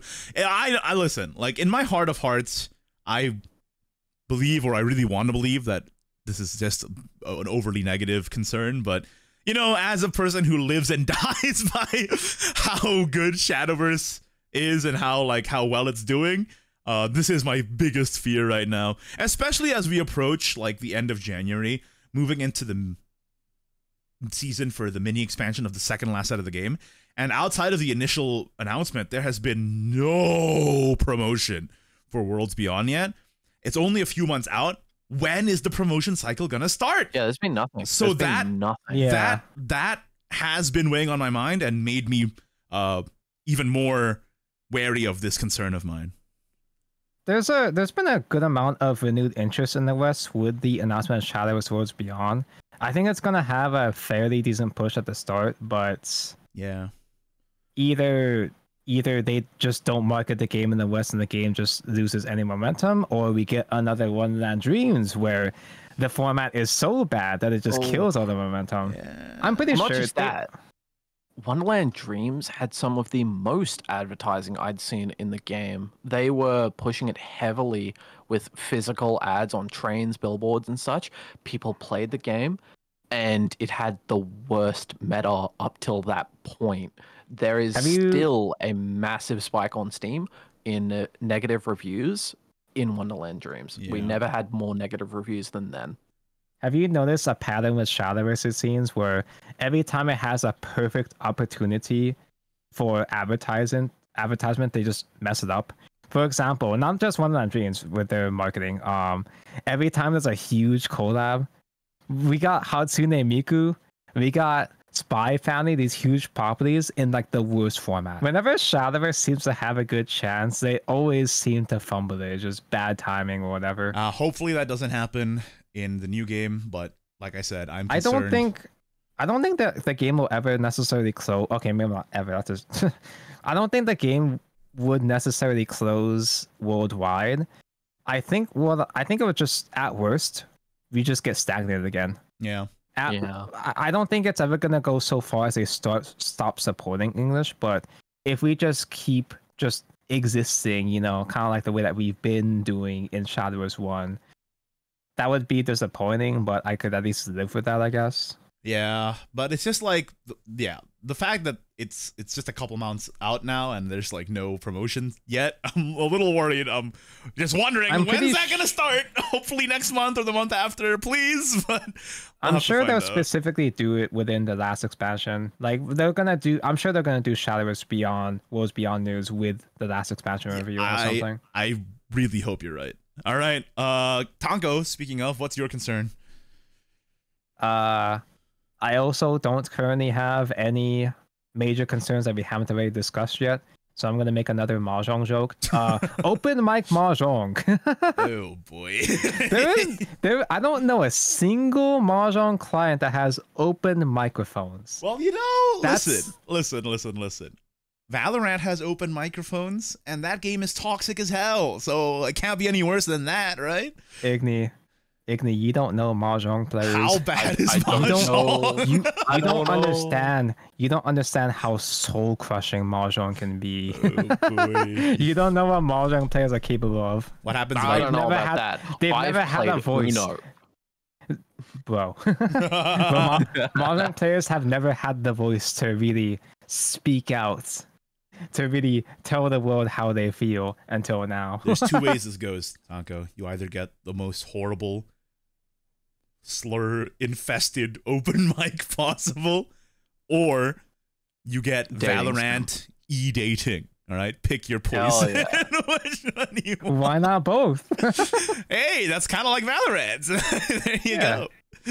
I mean, I still need to learn mahjong. Tonko, when I get back from Japan, do you want to do a mahjong learning stream with me where you teach me how to play mahjong? Although, ideally, we would need like a couple other players. Ideally, at least 3 to 4 people total. I'll try and find some more people, but I do need to learn mahjong in preparation for this new game, which I never thought I would say. In preparation for Shadowverse, I need to learn mahjong. I did not think that would ever be a thing that I said. You need to learn the mahjong meta. Yeah, Ron or whatever. Who? Ron, yeah. Kaylin, what are your concerns? The game will be overly monetized and have more or worse FOMO mechanics. I think Shadowverse did a really solid job of not having FOMO mechanics on things that they could control. Yeah. They definitely had it with collabs, but when there was something like a Cygames IP or just an internal Shadowverse, like some kind of event or a leader, exclusive leader you buy with crystals, they were really good about having those always available for the entire lifespan of the game. And then we got to the anniversary leaders for Aurelia and Masamune. Yeah. And that was absolutely the worst implementation of a leader they had up until that point. And then they did it again with, to a lesser extent, because they're collab leaders, the Miku leader and the SpyX family leaders, but it was really bad with Aurelia. And I think the collabs were worse, actually. I was just gonna say I disagree, Kaylin. I think putting the collab leaders behind gacha is even worse than doing the Shadowverse leaders behind gacha. In my opinion, with Saigen's original characters like Aurelia and Masamune, they're not as much of a must-have compared to collab characters, especially because collab characters are meant to bring in new players. That's the big and if those new players aren't getting those leaders, then they're just gonna leave. I mean, let me just be clear. I think that the gacha, like limited time super gacha model sucks. I think they all suck. I think the Masamune Aurelia, I think that sucks. And I think the Hatsune Miku and Spy Family sucks too. Yeah? I have a hot take. I think Aurelia and Masamune is an okay implementation of that system. Ooh. Because they're just seasonal, like, bonus leaders, and they can be rerun. That's true. I think it's okay. I think limited gacha leaders are okay if they can be rerun, and they have been rerun. They just recently had a rerun. Them. That's true. I still don't really like it. I don't like it, but here's the thing: the gacha leaders that already exist in the game, like in the packs, they are always there. They're always there. Always there. I feel like that's mean, the distinction between a gacha game and not a gacha game, is the fact that they are always there and always available. But whereas Masamune and Aurelia, Aurelia, like Genshin has banners that come and go. Yeah. So there are, like, you could join the game and maybe Masamune is your favorite card and you want his leader. You have to wait a year. Nothing else. And listen, apart from collabs. I know that I said that I want more monetization earlier. This is completely different. This is kind of like FOMO to this extent is kind of. Listen, I know I'm a gacha addict. I get it, but I'm saying that I don't like it either. But if they had to do that system, at least limit it to specifically those kind of seasonal side games characters, and not collab characters. I don't even think the collab banners even had. I'm calling them banners because it's a banner, just straight up gacha. Yeah. But I don't even think the collab leaders even made that much money. Well, obviously we don't know the numbers, but like, man. I was able to open like 200 packs each time, so I got all the Mikus and Spy X Family characters. But for someone just joining the game, it would be a struggle if you're only given 2 weeks to scrape enough gold together to actually get like a Miku. That would definitely suck. If you joined the game, had to grind dozens of hours to get the gold, the rupees, spent it all trying to get the one leader you want, and you don't get it, you're just gonna quit the game. Yeah, that's exactly what I was gonna say. I agree with Tom to an extent where like Masamune and Aurelia is okay because it's a Shadowverse character, so it's for Shadowverse diehards who've already been playing the game. They see these characters like Masamune Aurelia. Oh my god, I remember those characters. Remember that deck from back in the day, Poseidon Masamune? That's such a funny memory. Okay, let me try and go for Masamune. Yeah. I think it would have been better if they actually from the outset said that Masamune and Aurelia were going to be seasonal. Yeah, or like they rerun it every time. Coming back a year later. That would make sense. They never did explain that. But I agree with Tonko insofar as with Shadowverse only characters, I understand that it's meant for Shadowverse diehards. That makes it less bad than the collab characters, because imagine you join the game, right? For Miku! And then it's the perfect opportunity to convert a Miku fan into a Shadowverse fan. But they use their roles for Hatsune Miku, don't get her, and then just quit. And I've had multiple people in my community tell me that's exactly what happened with their friends. Yeah, you are not going to convince a new player to spend crystals on a Miku banner. Yeah. There's no way. With no pity, by the way. Yeah. Well, I mean, you can spark at 300. Okay, but there's a hard spark limit. But that's another thing. If there's no soft pity on the banner that had Miku in it, then you'd get double pack points. So technically, you only need to spend 20,000 crystals to guarantee a Miku. You're right. Only 20,000. That's not so bad. Only 20,000. Yeah. But see, if they're gonna have to keep doing those limited banners, at the very least, make the spark at 100 packs or something. Here's my idea. Make the spark achievable within that banner time frame. Here's my idea. Okay. Extend the banner time by 1 week. 2 weeks is stupid. It's like hard for even regular players to achieve that sometimes if they're not playing every single day. Make it 3 weeks at least, and then have it just be a thing. Make it a gacha game where you know they're gonna rerun it eventually, and then every 3 weeks there's a new banner with a gacha alt art. I wouldn't hate that, because then at least you know they're gonna get rerun. But like Kalen said, the fact that they never even communicated that the Aurelia Masamune was ever gonna come back that's messed up because then it just made people spend, thinking that they were never going to come back, right? Like, that's what I'm thinking. I don't know why. I feel like I remember like having a good feeling that they were going to get rerun at the time. Oh, yeah? Maybe that was just me. Maybe that was just a theory of mine. You're more seasoned in gacha games. That's true. I've never played any. I'm the only... I only play Genshin, basically. So. I'm just trying to think. What if there would... I'm just trying to think. What if there was a thing saying it was going to get rerun? That... I don't know. Even so, even if there was, it took like, what, a year? Yeah. Yeah, a full year because they are New Year's leaders. Ew, boy. But yeah, I think if there was actually a reasonable amount of time for free-to-play players to accumulate the resources, maybe 3 weeks, a month.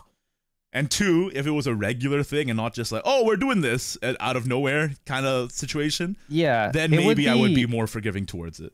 That system would still be annoying, but I could forgive it. Yeah, it would just be like adopting a gacha game system, but it's coming. So that means you get people saving their roles, just like they do in other gacha games. Whereas this one was just like, oh, suddenly this is a thing, and now I have to spend money on it. So, like, doing it as a regular cadence, like other gacha games, is less FOMO. Is the point. The comments are going like, oh, what are you guys talking about? I don't want a gacha. I don't want that kind of gacha in Shadowverse. No, we're just saying if they had to do that kind of thing. Yeah. If they had to do more gacha of that nature, then they could at least do it a bit better. Do it a bit better and do it only for Shadowverse only characters, because doing it for collab characters is not it. You're never gonna convert Spy Family fans and Miku fans to spending $1,000 on your gacha packs, or if you do, you'd only get the whales, right? Whereas if you do it in a more reasonable way, oh, it's just a bundle. You get 20 packs and you get Miku. New player bundle. You convert Miku fans into Shadowverse fans. The way they're doing it right now, they're only getting people who already play Shadowverse and like Miku as well. So that intersection. Me. So you get the Venn diagram, the middle part, instead of converting new people into the game. That's what I'm saying. And also the whales, but that's a separate conversation entirely, I suppose. Anyway, that's it. That's it for the main topic. Do you guys have anything else you wanted to say? I think they shouldn't cut Shadow and Blood and turn them into Abyss. Just keep Shadow and Blood, but cut Forest. Simple. Okay. Cut Portalcraft to make it closer to Shadowverse Evolve. We also have last week's question of the week, which was from Excelia on YouTube, who asked, what's the best expansion you ever played and why? Let the hosts answer first. Tonka, what's the best expansion you ever played? Oh, man. So my response is going to be heavily biased towards Portalcraft. Yes, of course. My answer is going to disgust many people, but I think my favorite might have been World Uprooted. Ooh. Through the context of Portalcraft. And the reason why is because that was when Portalcraft, like, artifacts changed so drastically into something so totally different. It started being this luck-based, like, oh, you have to set up a billion different things, so much more streamlined deck. And that's when we got Machina Portal 2. It was just such a nice, pleasant time to be a Portalcraft player, because Portalcraft was the only class that didn't need to rely on Nom. That's true. So it was either World Uprooted or maybe Velsar, which were both like those were both really good expansion of Portalcraft, but really terrible for everyone else. But you know, I also understand where you're coming from, because World Uprooted and Velsar, not only from a gameplay perspective, but from a thematic perspective, were very strong. Yeah. Like World Uprooted being the Machina versus Natura theming, and Velsar being like, oh, we live in a sick, twisted world. I'm the Joker now, baby. Like that theming too. Like that, the thematics of the set and the aesthetics were very, very strong. They had a strong identity. So I understand why you aside from being a Portal guy, also sort of like, kind of identified with those. I will admit though that Velsar format was actually pretty good until the mini expansion, when Artifact totally ruined it. It was your fault. I was part of the problem. But hey, Velsar gave me Spinaria. So. That's true. Kaylin? I thought this was going to be a hard question for me, and then I thought about it for more than a second. Tempest of the Gods was so damn good. Ooh, that's a hot take for me. As a dragon main, Dragon's Nest, Windrider Zelt, Dragoon Scyther, Rahab, Pussy Worm. Don't say Pussy it. worm? Sybil. Don't say Lightning it like Blast. Why'd you call Ouroboros. What do you mean? Its name is Venomous Pussy Worm. It just is. That's its name. Not what it's called. Ouroboros, Lightning Blast, and Sybil of the Water Worm. 3 of the best dragon cards in history. And that's just Dragoncraft. I loved Tempest. Almost everything they got printed was actually meta. I'd say only Hippocampus and Dragon Slayer's Price were not good cards when they came out. Even some people play Dragon Slayer's Price as a 1 or 2 in their discard list for fun, though. So banger expansion. Yeah. So really Keaton, you're like similar to me where you're looking at it through like the context of your favorite class, yeah? Yeah, but it also had really, really good ace monsters for pretty much every class. It had Ector, it had Darksean, who was actually pretty meta. The original Zeus, Heavenly Aegis. Obviously, Sahaquil and Israfil was huge as well. I heavily the disagree. first printing of Belphegor. I think Belphegor might have been the first time Vengeance Blood was actually playable. Solely off her. I freaking hate Tempest. Yeah, because I wasn't there, so I can't relate. But I don't know anything about the actual meta itself. So I'm a Dragoncraft main as well, and I do know that Sybil is a great card, but I hate that expansion so much because the meta is a 2-deck meta where it's literally only Bahamut Dragon and mid-range Shadow and everything else underneath it. And I did not like that one bit. So yeah, I heavily disagree with you there, Kalen, but I understand where you're coming from as well regarding the main class. To be fair, for my answer, Velsar was a 2-deck meta with Artifact and some other guy, I don't remember. That's fair enough. For my answer, I had a few considerations and I didn't really know which ones to pick. I was in between Fortune's Hand and Ryveil for my absolute favorite. Oh, and of course Darkness Evolved, which is my usual default answer.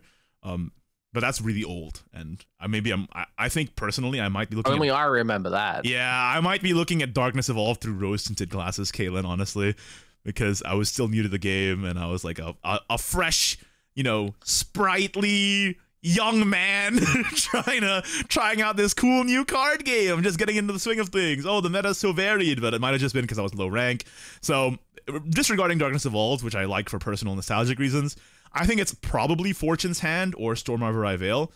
And if I had to choose between the two, as much as I love Reggie and Georges, it's probably Fortune's Hand, and for a couple of reasons. It had such a strong theme. The theming, The theming in Fortune's Hand is incredibly strong with the Arcana. A lot of the legendaries were so good. And very relevant. Like, okay, Wolfrod was even meta for a while. Remember that? Like, for that 1 month, Wolfrod was meta. Hated that.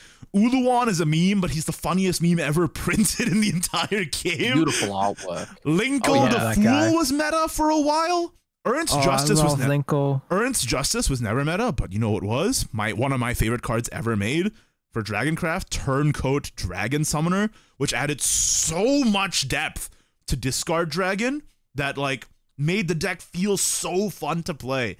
Shadowcraft, Milteo, one of the most beautiful cards ever printed, and also very strong. An insane effect. Yeah, and even Havencraft, Sophia was good for a while. Slaus, that's pretty funny. I don't like Slaus. Slaus is a funny card. It's not a great card. He is funny though. And then, he just of course, never worked for me.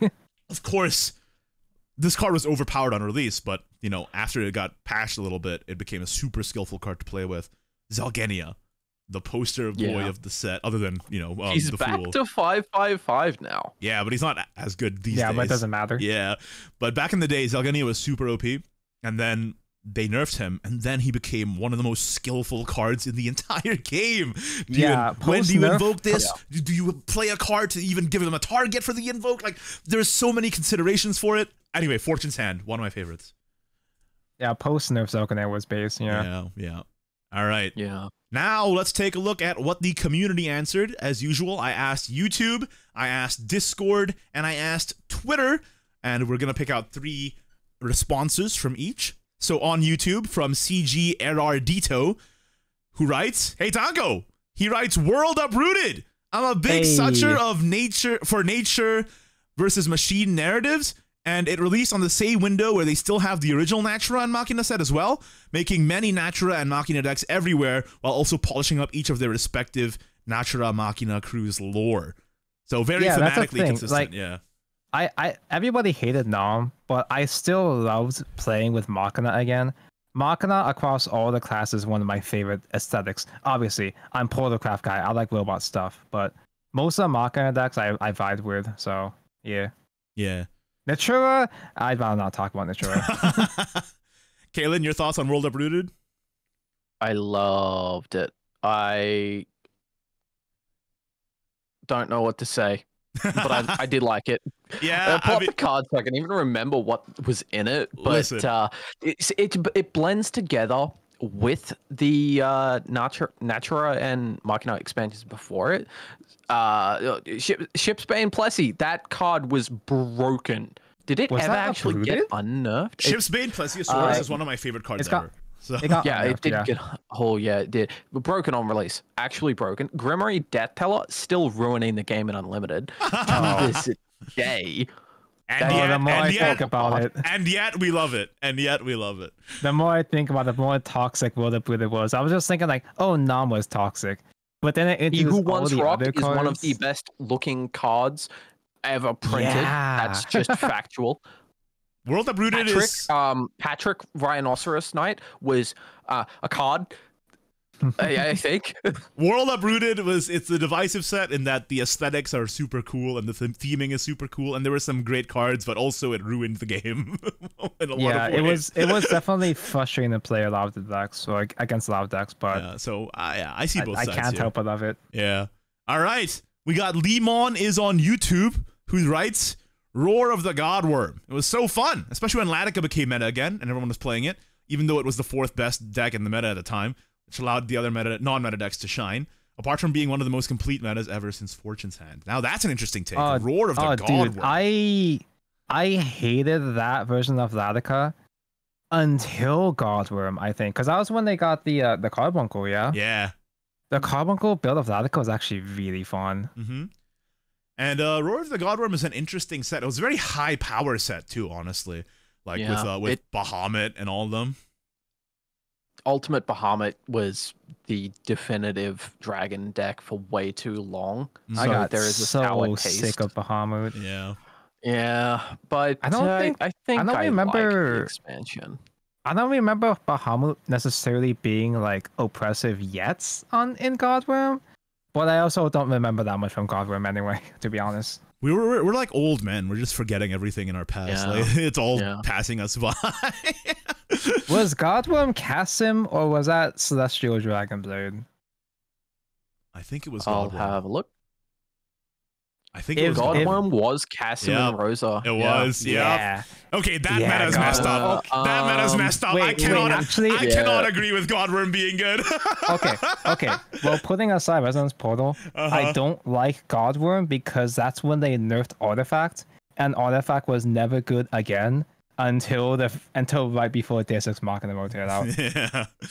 I cannot get with Kasim ruined my life. Yeah, that was okay. That's one of those expansions where I should have Portalcraft bias the way I do with World Uprooted and Velsar, but even I think Godworm Portalcraft was not okay. All right, shall we move on? Next answer here from YouTube. True Strixien 6496 writes, Velsar, hey Taco, we got in the comment there agreeing with you. It took a bit for the crazy stuff to die down, but when it did, there was one thing that most other expansions didn't have that it did. The meta decks were all fun! Even if it wasn't the most diverse meta, there wasn't any one deck that was a pain to play or made me pull my hair out trying to play against. I mean, I kind of agree. The poster boy for the set, Alucard, or Alucard, sorry, legally distinct vampire. Alucard. Yeah, the way that he, like, gives you that token spell, and then you get to evolve the guy, and he becomes a ward. Like, that was a very fun way to play that deck, and he was sort of emblematic of the set, so I have fond memories of that, too. I think the commenter might have forgotten one particular oppressive card that ruled that expansion. Oh, maybe I forgot, too. Jatalan. Unnerfed. That's right. Mate. Oh, that's right. That was he's unnerfed now, and he's good now, especially with Garuda. Did they have Sniper? Yes. Oh. They had Sniper. It was the Sniper, Jartalon. Sniper was 2 player points. Sniper, Jartalon, Ra, right? They were all in one rotation. Well, Ra was in the deck. It was really, really powerful, Haven. Like I said, did he get emergency nerfed? He might have. I don't think so. Yeah, his entire effect got reworked. But yeah, what were you going to say, Tonko? Yeah. Like I said earlier that I think I remember Veilsword being super diverse until the mini expansion. Was the mini just Artifact and Haven, or am I revising history in my head? It might have just been Artifact and Haven, because keeping in mind, Absolute Tolerance was unnerfed at the time. It had Storm. I have a bias here in that I actually like playing Jartalon. I think it's a fun card. So I'm fine with it. That's my bias. I will not comment on that. I would choose not to respond to that. Also, Tolerance wasn't good yet. Tolerance wasn't good until the next expansion. Right. He wasn't amazing until they needed Combustion Demon, didn't they? For Tolerance. Yeah, Combustion Demon, and like you played the meme with Saha and Isra to cheat out Tolerance, but Tolerance wasn't really naturally overpowered until later on. Until Combustion, right? I think so. Something like that. Yeah.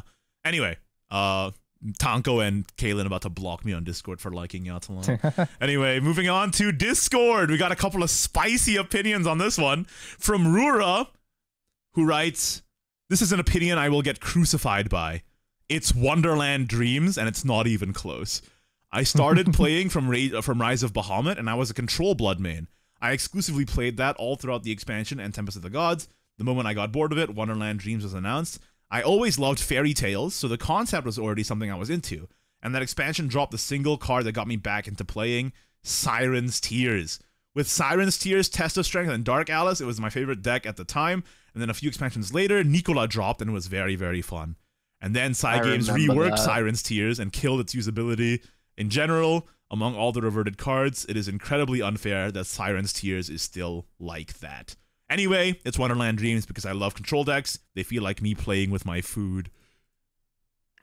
I loved Wonderland Dreams. Sure, it had the problems with blood, but there were so many amazing cards in that expansion. I have a hot take, and I'm not qualified to have this take because I wasn't there, but I think Wonderland Dreams is overhated. I don't think it's actually as bad as people remember, or at the very least, it's not as bad as other expansions we've had since then. I was there, and Wonderland Dreams is overhated for what it is, but it is regularly hated for what it did to my game, where a bunch of people quit. And that's unforgivable. But as for the actual gameplay itself, they did a billion nerfs, but from what I understand, those nerfs were all like the correct nerfs. It was the beginning of them nerfing cards, and for 3 straight months there was a nerf to change what deck was on top, because really, if you look back at it, Wonderland Dreams was month 1, the top deck was Spawn of the Abyss Blood. Month 2, the top deck was Lion Haven. And month 3, the top deck was Rune. Dirt Rune, right? I played Neutral Rune personally, which was my favorite. Neutral Rune. Neutral Rune was my Neutral Rune is one of my favorite decks ever. So I cannot hate Wonderland Dreams. In fact, I hate Tempest. I like it. Yeah. I hate Tempest of the Gods even more than Wonderland Dreams, and there's a couple of reasons why. Wonderland Dreams really, like, I think it does deserve the hate, because realistically, if you look back at it, it was each month there was one deck that was half the meta, and then everyone else was fighting for scraps. Yep. But man, it had some amazing card design. Cinderella with support cannon, that was one of my favorite decks. Wonderland Dreams, Gun Cinderella. It's such a strange Carabosa, set. my favorite blood card to this day. Queen of the Dreadsea and Wormgod, top tier cards. It's such a strange set because it's like thematically beautiful. Some of the card designs, incredible. And then there's like 6 or 7 cards that are criminals. they ruined it. So me observing Wonderland Dreams from an outside perspective, yes, it was extremely broken expansion, but it also sounds really interesting in that it was an ever-evolving format. Like, it was always changing. And the fact that Cygames was so responsive back then, God, I wish we had that kind of Cygames today. That's the thing I like about Wonderland Dreams more than Tempest. Whereas in Tempest, everyone was just playing either mid-range Shadow or Ramp Dragon, and that was the entire thing, and I was so bored. And then in Wonderland Dreams, I was like, yeah, it's broken. I get it. And yeah, it does deserve the hate for its broken card design in a sense, and also for, making the communities. Yeah. But I remember what you were doing back in Tempest, because I was just a viewer at the time, and you were playing all sorts of decks. I got master rank for the first time back in Tempest playing your mid-range sword deck. And that was destroying the meta. Yeah, from a content perspective, I play all kinds of decks no matter what. But as a caster, it was not fun for me. I can imagine from the competitive side. Like, anyway, the real competitive side would have been a lot more stale. Yeah, exactly. As I was saying, anyway, Wonderland Dreams, yes, it does deserve the hate for some of the cards being absolutely, just untenable. But every time I logged on, I was just like, and this is sort of a twisted way of looking at it, but I was just like, what's gonna be tier 1 today? I have no clue. Like, what are they nerfing this time? What are people gonna find out is like super broken today? Like, it was kind of fun that way, in a weird way.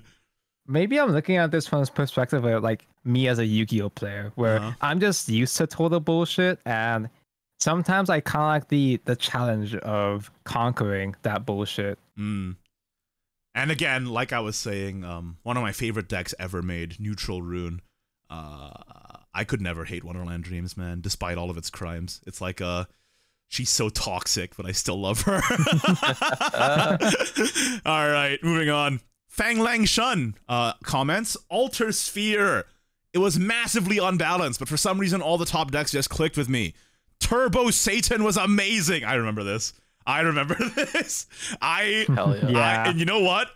I agree. I loved Turbo Satan. It was so annoying, but it was still pretty fun. It was so fun. It's risky, but you get to play Prince of Cocytus. Then you just drop big card after big card. And there was also some variety, leading to some, you could duplicate the Serpents. Nothing can beat Astaroth for me. Yeah, exactly. And then what else does he say here? It's a long post, so I'm just taking the snippets of it. Mysteria came close. It was very satisfying to play when you drop all those 0 costs, or when you win off of the Black Worm spell damage with Mysteria damage boost, and of course when you drop the 20 damage and spell. Oh yeah! I forgot about that! Yeah. And then there was also DFB Blood. It wasn't as oppressive as the previous and next expansion, but it was still good and fun. There was Control Midrange Sword, maybe. Lion Haven? Oh, Holy Lion Haven was so much fun. I agree. Yeah. And there was Artifact Portal with the nilpotent damage block. Yeah. And I don't think Force was doing anything at the time, but I remember Orb of Destruction. Actually, it's Orb of Desecration. I can't read it. Australian debuff. He's dyslexic and stupid. Orb is like my favorite bad card. Anyway, Fang Lang Shun continues. I don't think Forrest was doing anything at the time, but I never cared about Forrest, so it's not a huge loss. Lol. Okay. So he's like Kalen. Kalen, this is your brother from another mother over here. I think Forrest actually had aggro Forrest. Yeah. And then Fang Lang Shun also writes, this period was the one where I was most active in the community, entered tournaments, even invited to Twilight Nights. It was the best of SV for me. Oh, that's nice. So personally, they also had nostalgia for it, which is cute. I have a bias towards Alter Sphere because that was the expansion I started content creation. Hey, there you go. Without Alter Sphere, you wouldn't have had Tonko. Yeah, that was the expansion right before Quantum Genesis rotated out, which was such an interesting, unique period where Protocraft had so many goofy, weird cards to use, and it would lose like 50 of them in the following expansion. Right. So I was just like scrambling to play whatever I could before it rotated out. Right. Yeah, that's very interesting. You're right. Yeah, Chrono Genesis rotating out was like freaking a disaster event for, it was for Portal players. Yeah. Yeah, it took a long time for Portal to recover from that. But yeah, the meta decks, even though a bunch of them were annoying, there was a lot of variety and they were fun. Like, I remember that aside from Portalcraft, I played Lion, and I played the Thom sword. The Thom turn your 1-drops into storms. Yeah. Do you guys remember that one Enhanced 10? She had a bunch of enhanced on Enhanced 10. She just became a fat, like, yes! I think like 8 Rapier Master would get every single keyword and give it Master. And then she gets Storm off of Latham. Yeah, I remember. This is just like boomers reminiscing moment. Yeah, that's probably my most nostalgic expansion by far. Right. All right, next up we have Crossall from Discord who writes, Omen of the 10, mostly on aesthetics actually. It was the first expansion that highlighted wholly original content to Shadowverse, aside from the story mode, and the Omens made a great first impression, and they even returned in a later expansion. It was the point where I felt that Shadowverse found its own identity, aside from pulling other Cyverse content. Yeah, exactly. Omen was when they stopped just ripping assets from, you know, Rage of Bahamut and Grand Blue. And what a way to start, right? Omen was such a strong way to open. The Omens are the most iconic characters, like most iconic Shadowverse original characters. Yeah, they're. You think? I think Rowan is because they keep using him in marketing material. You know, I mean, like Shadowverse, like the cards, aside from story characters. Right. Other than Omen, there's like. Yeah, like pretty much every Omen card has been reprinted by this point, except for maybe Jiraiya. There's a Ultimate Coliseum, like that's also Shadowverse original, a few of them anyway, other than the pre-Kanoi stuff, obviously. But those are also pretty cool, like Kuon and them. But yeah, like Omen of the 10 was, yeah. Do you guys remember the marketing for Omen? It was like Omen versus Coliseum. That would have been cool. They did. Oh. That's what Omen of Storms is, you stupid. Oh, no way, really? No way, really? Dude, do you guys remember the marketing for Omen leading up to it, though? Yeah. Where that was the first time we had a character page of these OC characters, and they slowly revealed each Omen. Cool! What a way to open, right? Like, what a strong opener. Hey, Shadowverse has its own identity. It's not just Rage of Bahamut, like XPs. Check this shit out. And it's the coolest characters you've ever seen in your life. Like, yeah, that's pretty sick. Marwyn. Yeah, well, Marwyn is my guy, dude. Marwyn hit the gym. Yeah, he hit the gym. Yeah, anyway, very cool. All right, over on Twitter, we have a response from @Xanaric_Mike. Asvault. It's the expansion I felt was incredibly well designed. The best deck is Sephi, Loot, Last Word, Spell Boost, and Enhance. The meta was wide, but not too wide. I also really love the overall aesthetic. And also, I did really good in this set, and I went 7-0 in SVO. So, you know, fair enough. You got personal, you got design, and you got meta reasons of why you like the set. I agree. Assault was awesome until the mini expansion came out and ruined it. Yeah, exactly. That's what I was going to say, too. Yeah. Assault actually did have a lot of skillful decks. Like, that was the first time in a long time where Swordcraft actually took effort. Yeah, and also it was so funny watching sword mains get mad at Loot calling it a fake deck because they couldn't figure out how to pilot it. I remember that moment well. Big brain. People were saying that Loot was a bad deck, and I was like, "No, it's not. You're bad at sword." Yu-Gi-Oh deck. Fun meta. I really like that as well. Judith has the best artwork in the game. Just look at all those cameos. It's amazing. Spinalia's in there. Yeah. And dude, don't even get me started on Sephi, dude. Oh my god. Oh my lord. Sephi might be one of the best Shadowverse original designs ever. Yeah. I think exactly. Yeah. I think Sephi and Galmu are the best Shadowverse original designs ever. I love them so much. Yeah. Those two cards are goated. All right. Oh yeah.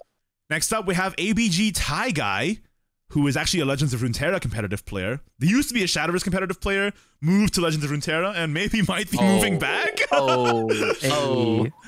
Easily Fortune's Hand, one of the most diverse metagames and a shifting metagame that was spectacular, along with having to play around my boy Zelgenia. It was skill testing and fun. I agree. You agree. That was your answer. Yeah. And honestly, Thai Guy kind of influenced my answer because I was between Ryvale and Fortune's Hand, and he said this, and I'm like, you know what? You're right. Fortune's Hand. Let's go. And also, Draco Fumikage. To me, it's Fortune's Hand. A lot of people answered Fortune's Hand, by the way. It's not just me. Just so you know. That's fair, yeah. There were a lot of Fortune's Hand answers. And some Ryvales as well. But mostly Fortune's Hand. The meta was super diverse with iconic cards during its 10-year rotation. Zelgenia, Ra, Terraformer, Dreadlord, and its meme cards like Uluwan, Ernst, and Luzin. Love the tarot card theme the set had. It felt unique to me. I agree. agree. You agree. I wish strength had been good. She was so cute. She was good for in a second with Goddess of the West Wind. You remember? It was not this set, but it was the set after or the set after that. Yeah, it was the set after. But Goddess of West Wind with strength was actually kind of good, like legit. Yeah, this isn't just Igni cherry picking answers to match his. Like, Fortune's Hand is by far one of the most beloved expansions. Yeah. Also, it's the opposite. It's literally the opposite. Really where I read the answers and then I decided I also liked Fortune's Hand. It's not cherry picking. Okay. It's the opposite process happened. All right. Aliaska got me one of my first Grandmasters. So, yeah, I globed 3 copies of Warhawker immediately. Nice. Yeah, he's very strong too. But yeah, it's not just me being like, look at all these people who agree with me, but actually, like, 1, there were a lot of people who said Fortune's Hand, and 2, they convinced me.